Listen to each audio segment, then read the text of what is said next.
I'm Henry Brinton, the pastor of Fairfax Presbyterian Church in Virginia, just west of Washington, D.C., and I was very pleased to write this foundational essay on care for creation for the Follow Me curriculum.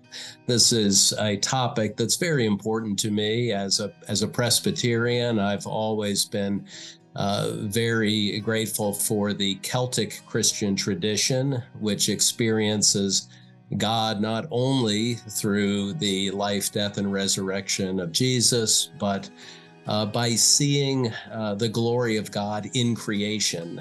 I appreciate that about our tradition, that we do see God's handiwork in the natural world. And so caring for this beautiful creation has always been very important to me personally and a part of my ministry here at Fairfax Presbyterian.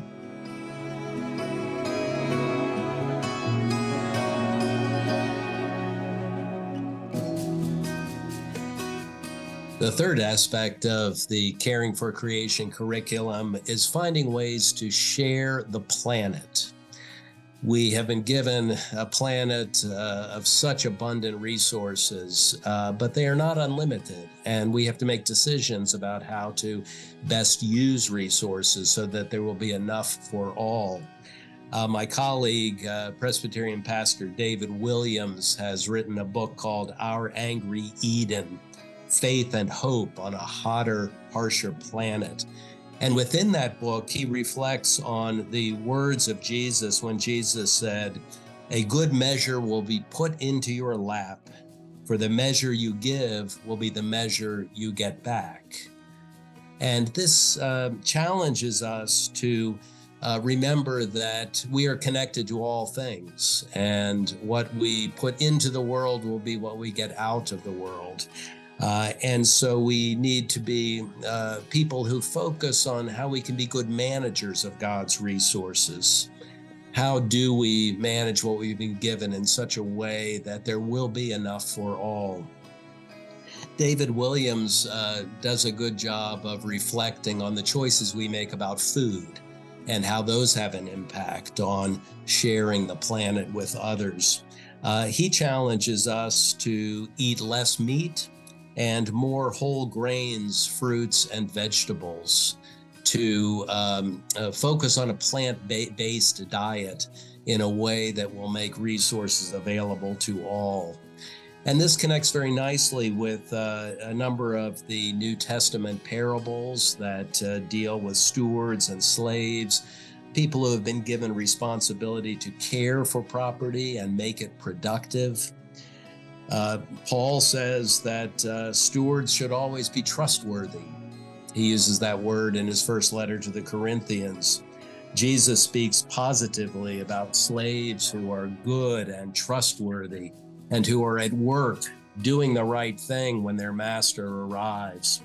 In all of these cases, in the parables of Jesus and in the words of Paul, the stewards are not owners of the property themselves, but they are people who care for the land and the resources of their master. And this is so true for us as well, as we seek to be faithful, wise, trustworthy, and hardworking stewards of the fruitful earth that God has entrusted to our care. So how do our food choices connect to good stewardship? David Williams himself has made the decision not to eat meat because he finds that eating meat places greater demands on the planet than can be sustained in the long term. Not everybody is going to choose to be a vegetarian, but I think that we can all choose to eat a more plant-based diet out of this desire to share the resources of the earth with those around us. If we eat a more plant-based diet, we place less demand on the land and on its energy. We're not asking farmers to grow grain to feed animals so that we can eat animals. Instead, we are eating directly from the grain and the fruits and the vegetables of the land. And so in many ways, I think a more plant-based diet can be a significant part of Christian identity among those who want to care for creation. This move to a more plant-based diet, I think, can be compared to the decision of the Good Samaritan to come near the wounded man and to make some sacrifices to help him. I have no doubt that for some, giving up eating a lot of meat is a sacrifice. That is going to be a hard thing for some to do, but think of the Good Samaritan who made sacrifices to care for the man who was in need on the road to Jericho.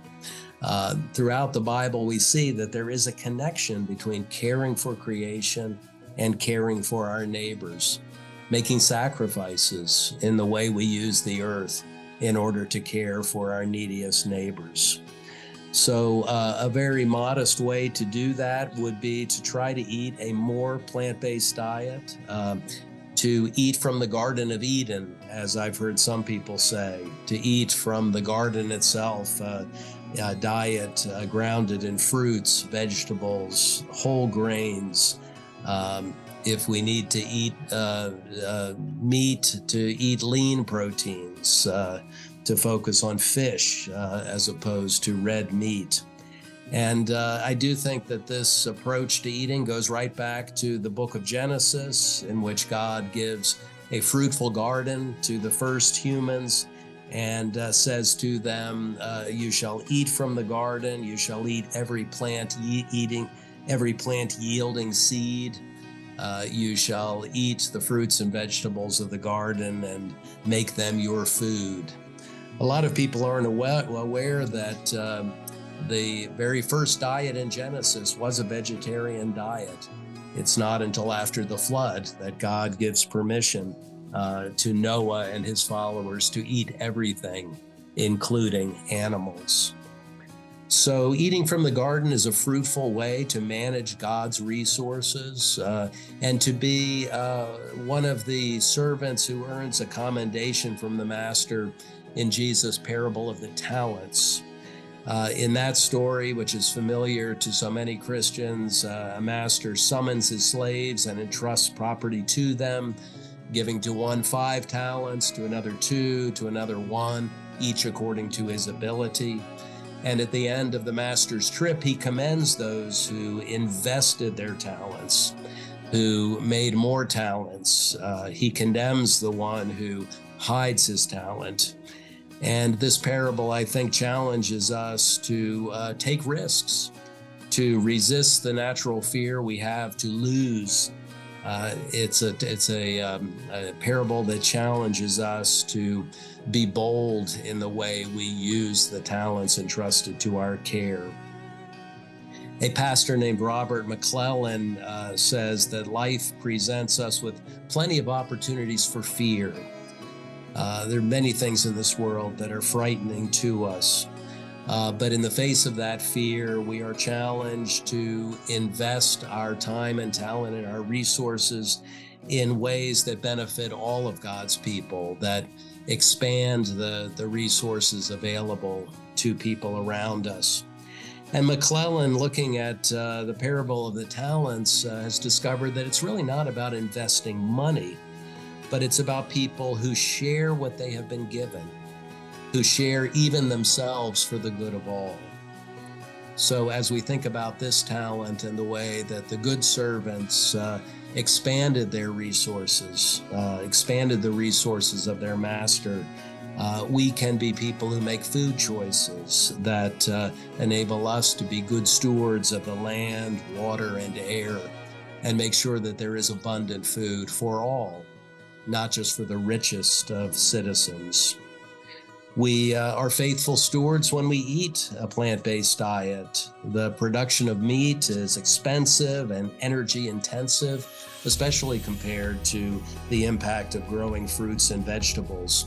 So if we can find ways to eat more from the Garden of Eden, eat lower on the food chain, as many people say today, we will be the kind of people who practice a more sustainable lifestyle and make it possible for more people to eat from the abundance of the earth.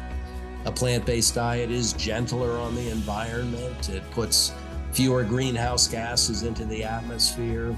And in that way, it is a practice that we can engage in to be better caretakers of the world that God has created, better stewards, people who are better able to not only till the earth, but to keep it, to preserve it for our neighbors today and those who will follow us in years to come.